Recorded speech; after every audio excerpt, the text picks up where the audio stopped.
Valentines day منانا کیسا ہے؟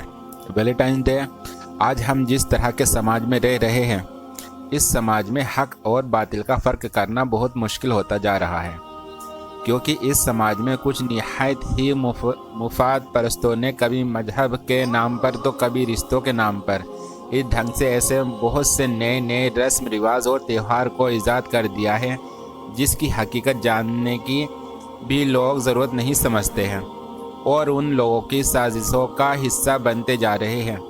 انہی سازشوں میں ایک جسے ویلنٹائن ڈے کے نام سے مشہور کر کے لوگوں کو برباد کرنے میں تقریباً کامیاب ہوتے جا رہے ہیں، تو اس سے بچنے کی، اوروں کو بچانے کی کوشش کرتے ہیں انشاءاللہ۔ ویلنٹائن ڈے کا اتہاس، اس کے اتہاس کے بارے میں بہت سی کہانی بتائی جاتی ہے، حقیقت کیا ہے واللہ عالم، لیکن ان تمام کہانیوں میں ایک بات مشترک کامن ہے، وہ یہ ہے کہ سب کہانیوں کا تعلق عیسائیوں اور عیسائیت کو ماننے والوں سے جا ملتا ہے، جو تقریباً 300 عیسوی سے شروع ہوتی ہے۔ یعنی خلاصہ یہ ہے کہ اس کا تعلق کسی اسلامی شریعت سے نہیں ہے۔ عیسائیت بھی اسلامی شریعت تھی، لیکن نبی کریم صلی اللہ علیہ وسلم پر نزول ایک قرآن سے پہلے تک ہر امت کے لیے ہم نے عبادت کا ایک طریقہ مقرر کیا ہے جس کی وہ پیروی کرتے ہیں۔ قرآن، اللہ رب العزت نے ہر امت کو ایک شریعت قانون دیا تھا، لیکن یہ رسم عیسیٰ علیہ السلام کو دنیا سے اٹھائے جانے کے صدیوں بعد شروع ہوا۔ ویلنٹائنس ڈے منانا کیسا ہے؟ حضرت ابن عمر رضی اللہ عنہ سے روایت ہے کہ نبی کریم صلی اللہ علیہ وسلم نے فرمایا، جس نے کسی قوم سے مصاحبت اختیار کی تو وہ انہی میں سے ہوا۔ سنن ابو داؤد۔ اس روایت کے مطابق اگر کسی قوم نے مذہب کا طریقہ اپنایا تو وہ بھی اسی قوم کا ہو جائے گا، اور اگر توبہ کرنے سے پہلے موت نے اسے آ پکڑا تو ہو سکتا ہے اللہ رب العزت اسے اسی قوم کے ساتھ اٹھائے۔ اسلام ایک دین ہے، اس کا مطلب زندگی جینے کا طریقہ، یعنی اسلام ہمیں رسموں رواجوں اور تہواروں میں نہیں الجھاتا ہے، اور ایسا نہیں ہے کہ جو طریقہ اسلام نے ہمیں دیا ہے وہ لذتوں سے خالی ہے۔ اسلام نے ہمیں جو زندگی جینے کا طریقہ بتاتا ہے اس میں اصل زندگی کا اصل مقصد بھی پوشیدہ ہے، یعنی ہم یہاں اس طریقے پر عمل پیرا ہو کر دونوں زندگیوں میں سرگرور ہو سکتے ہیں۔ حضرت انس رضی اللہ عنہ بیان کرتے ہیں کہ نبی کریم صلی اللہ علیہ وسلم مدینے میں تشریف لائے اور ان لوگوں کے یہاں 2 دن تھے کہ وہ ان میں کھیل کود کیا کرتے تھے۔ آپ نے پوچھا، یہ 2 دن کیا ہے؟ انہوں نے کہا کہ ہمیں دور جاہلیت میں ان دنوں میں کھیل کود کیا کرتے تھے۔ تو نبی کریم صلی اللہ علیہ وسلم نے فرمایا، بے شک اللہ رب العزت نے تمہیں ان کے بدلے ان سے اچھے دن دیے ہیں، اضحیٰ قربانی کا دن اور فطر کا دن۔ دور جہالت میں جو بھی ہوتا آیا تھا اسے نبی کریم صلی اللہ علیہ وسلم نے ختم کر کے ہم مسلمانوں کو سال میں 2 خوشیاں اور مسرتوں کے دنوں سے نوازا۔ یعنی ایسا نہیں ہے کہ اسلام نے اس عارضی زندگی میں بالکل بھی کوئی لذت نہیں رکھا ہے، بلکہ اللہ رب العزت نے تو ہمارے لیے وہ نعمت تیار کی ہے جس کا تصور بھی ممکن نہیں۔ ہمارا رب چاہتا ہے کہ اس عارضی زندگی میں نہیں بلکہ دائمی اور قائمی زندگی میں لذتوں سے لطف اندوز ہو، اور اگر ہم اس عارضی زندگی میں رسم رواج اور تہوار میں الجھ جائیں گے تو پھر کیسے اپنے اصل مقصد کی طرف بڑھ پائیں گے یا حاصل کر پائیں گے؟ اسلام میں حیا کی اہمیت، دین اسلام نے پاکیزگی، شرم، حیا، حلال جائز چیزوں پر بہت ہی زور دیا ہے۔ اسلام کے مطابق حیا جس بھی چیز میں ہوتی ہے وہ خوبصورت بنا دیتی ہے، اور بے حیائی بدنمائی کا سبب ہوتا ہے۔ ہم انسانوں کو جانوروں سے یہی شرم، حیا، غیر و فکر کرنا ہی تو الگ کرتا ہے، اور آج ہم انسان خود انہی امتیازی خوبی سے محروم کر رہے ہیں۔ نبی کریم صلی اللہ علیہ وسلم نے فرمایا، ایمان کی 70 سے زیادہ شاخیں ہیں اور حیا بھی ایمان کی ایک شاخہ ہے۔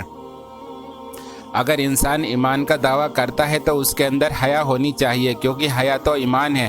حضرت انس رضی اللہ عنہ سے روایت ہے کہ نبی کریم صلی اللہ علیہ وسلم نے فرمایا، ہر دین میں کوئی نہ کوئی خاص اور اخلاقی خوبی ہوتی ہے، اسلام کی خاص خوبی حیا ہے۔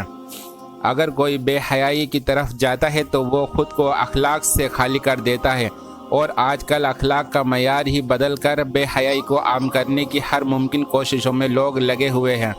اور دیکھیں، عشق، محبت اور پیار کے نام پر بے حیا تو بنا ہی رہے ہیں، اور ساتھ ہی ساتھ اس جذبے کی حقیقی روحانیت سے بھی محروم کر رہے ہیں۔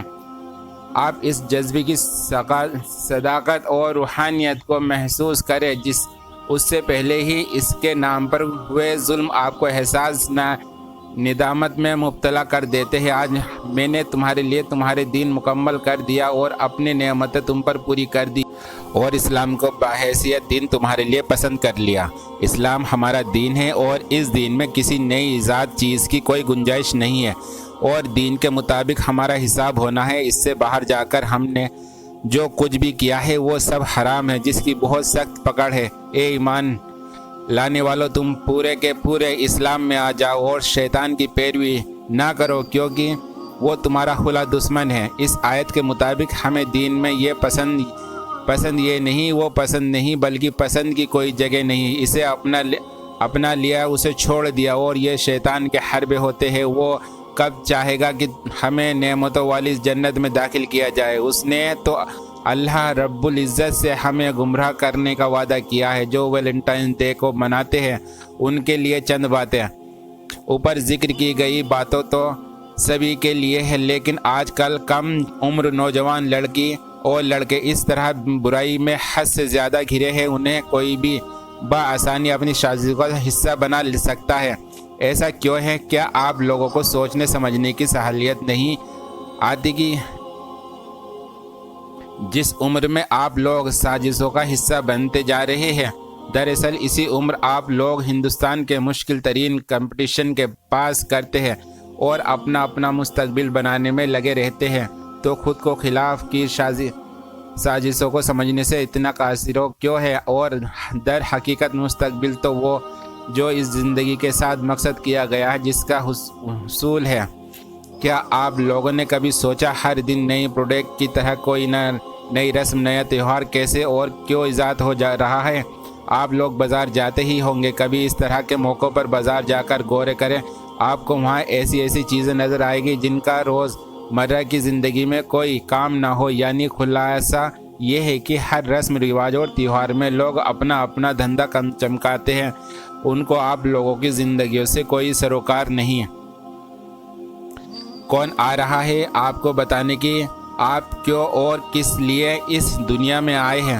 کیا زندگی دینے والا ہم سے اس زندگی کا حساب نہیں لے گا؟ وہ بے شک لے گا، اور اسی قوانین کے تحت لے گا جس کے تابع اس نے ہمیں کیا ہے، اور اللہ رب العزت کا فرمان ہے، اور زنا کے قریب بھی نہ جاؤ، بے شک وہ برائی اور بری راہ ہے۔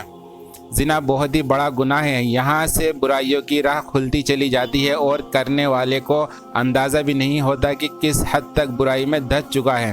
اس سے بچنے کے لیے اللہ رب العزت نے ہمت بتائی ہے۔ اللہ رب العزت فرماتا ہے، اے نبی صلی اللہ علیہ وسلم، ایمان والوں مردوں سے کہو کہ اپنی نظریں بچا کر رکھے اور اپنی سرمگاہوں کی حفاظت کرے، یہ ان کے لیے زیادہ پاکیزہ طریقہ ہے۔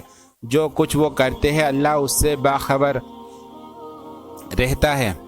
اللہ نے برائے راست مردوں کو مطابق کرتے ہوئے انہیں حکم دے رکھا ہے کہ پاکیزہ طریقہ اپناؤ، اور پاکیزگی میں ہی فلاح اور کامیابی ہے۔ فلاح پا گیا وہ جس نے پاکیزگی اختیار کی۔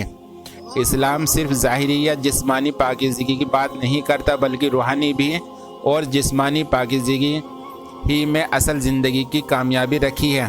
اب سوچیں، کیا ہم سب اس بات کے لیے اپنے رب کے آگے جواب دینے کو تیار ہیں؟ کیا ہم نے اپنی روحانی پاکیزگی کی حفاظت کی ہے؟ اللہ رب العزت عورتوں کو حکم دے رہا ہے، اپنے گھروں میں ٹک کر رہو اور پچھلے جاہلیت کی دور کی سی سج دھج نہ دیکھتی پھرو۔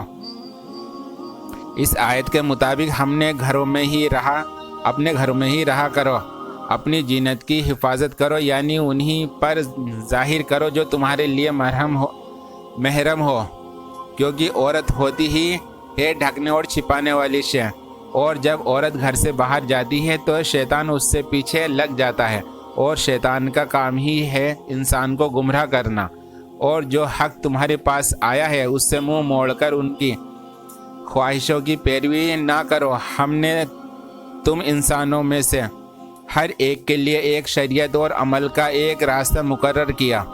اللہ رب العزت نے ہمیں زندگی کے ہر شعبے میں تربیت دی، اور ایسے ہی نہیں بلکہ اس کا بھی عملی نمونہ بھی پیش کیا نبی کریم صلی اللہ علیہ وسلم کی صورت میں۔ اور اگر ہم اس تعلیم اور تربیت کے بعد بھی خواہشات کی طرف بھاگتے رہے تو ان خواہشوں کی پیروی ہمیں انسانوں کی تباہی کا سبب بن جائے گی، کیونکہ خواہشات جب انسانوں پر حاوی ہوتی ہے تو حق اور باطل کا فرق مٹا دیتا ہے۔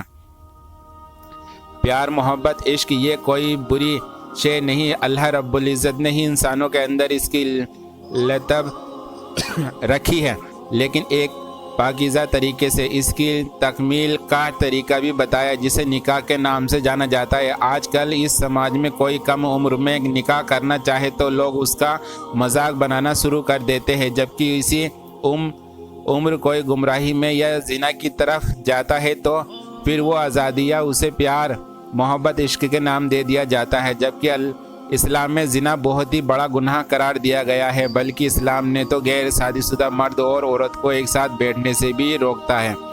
نبی کریم صلی اللہ علیہ وسلم نے فرمایا، جب کوئی مرد کسی عورت کے ساتھ تنہائی میں ہوتا ہے تو اس کے ساتھ تیسرا شیطان ہوتا ہے۔ جب مرد اور عورت ایک ساتھ نہیں ہوتے تو اس میں اس پیار، محبت، عشق کی کوئی گنجائش ہی نہیں ہوگی۔ اور کیا پیار، محبت، عشق کی انسان کو سال صرف ایک بار ضرورت ہوتی ہے، اور باقی دنوں میں انسان سکون اور قرار حاصل کرنے کے لیے کہاں جائے گا؟ پیار، محبت، عشق کسی کے ساتھ اپنی نفسیاتی خواہشات کو پورا کرنے کا نام تو نہیں ہے، یہ تو ایک طرف کی ہوس ہے جس کے پورا ہوتے دونوں کی نظر ایک دوسرے کے لیے کوئی عزت اور قدر باقی نہیں رہتی ہے۔ اس برائی سے کیسے بچیں؟ کسی بھی قسم کی برائی سے بچنا یہ آسان ہے اور نہ مشکل۔ آسان اس لیے نہیں کیونکہ اثر برائیاں بہت ہی کوشش ہوتی ہے، کبھی کبھی ایسا بھی لگتا ہے کہ یہ فطرت، اس سے کیا اور کیسے بچا جائے۔ یہ سچ ہے کہ کسی خواہشات یا مرد یا عورت کی طرف اور عورت کا مرد کی طرف کشش ہونا فطرت ہے، لیکن اس فطرت کو پورا کرنے کا ایک جائز طریقہ نکاح بھی دیا گیا ہے۔ اس کے ذریعے اپنی اس خواہش کو تکمیل دینے کی ہر ممکن کوشش کرنی چاہیے، ورنہ حدیث کے مطابق روزہ رکھ کر اپنی خواہشات پر قابو پائے۔ برائی سے بچنا مشکل اس لیے نہیں ہے کیونکہ اگر ہمیں یہ کامل یقین ہو جائے کہ نہ دیکھنے والا ہمارا خدا واحد ہمیں ہر دیکھ رہا ہے جسے ہم حساب دینا ہے، اگر وہی اس گناہ کا گواہ ہے تو پھر ہم اس کی پکڑ سے کیسے بچیں گے؟ اللہ رب العزت فرماتا ہے کہ اے لوگو جو ایمان لائے ہو، اللہ سے ڈرو جیسا کہ اس سے ڈرنے کا حق ہے۔ تم کو موت نہ آئے مگر اس حال میں کہ تم مسلم فرما بردار ہو۔ اکثر یہ سننے کو ملتا ہے کہ اس کی ذات سے مایوس نہیں ہونا چاہیے، اس لیے کہ وہ بہت رحیم ہے۔ بے شک وہ بہت ہی رحیم ہے اور اس کی رحمت سے مایوس بھی نہیں ہونا چاہیے، لیکن اس سے ڈرنا بھی اس کا حق ہے اور ہم اس سے ڈرتے رہیں گے۔ یہ تو یقین ہمارے ذہنی میں گناہوں کو خیال بھی نہیں آئے گا، اور اللہ رب العزت ہم سے مطالبہ بھی کرتا ہے کہ ہم مرتے دم تک اسی کے غلام ہی رہے۔ اس برائی سے روکنے کی کوشش کیسے کریں؟ برائی سے روکنے اور نیکی کی طرف بلانے کا حکم دیا گیا ہے، اور ہم تو الحمدللہ اس نبی کی امت ہے جس کے بعد کوئی نبی نہیں آنے والا ہے، یعنی دعوت و تبلیغ اب ہماری ذمہ داری ہے۔ نبی کریم صلی اللہ علیہ وسلم نے فرمایا، تم میں سے جو شخص کسی برائی کو دیکھے اس پر لازم ہے کہ اسے اپنے ہاتھ سے بدل دے، اور اگر اس کی طاقت نہ رکھتا ہو تو وہ اپنی زبان بیان سے اس کو بدل دے، اور اگر اس کی بھی طاقت نہ رکھتا ہو تو اپنے دل سے اسے برا سمجھے اور لگاتار اسے بدلنے کا جذبہ رکھتے ہوئے اس کے خاتمے کی فکر کرے، اور یہ سب سے کمزور ایمان کا درجہ ہے۔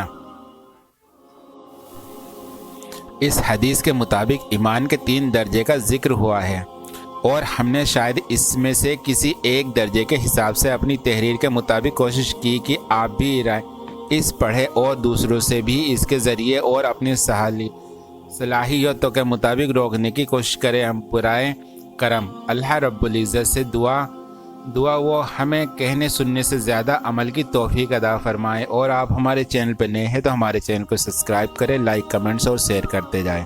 السلام علیکم ورحمۃ اللہ وبرکاتہ۔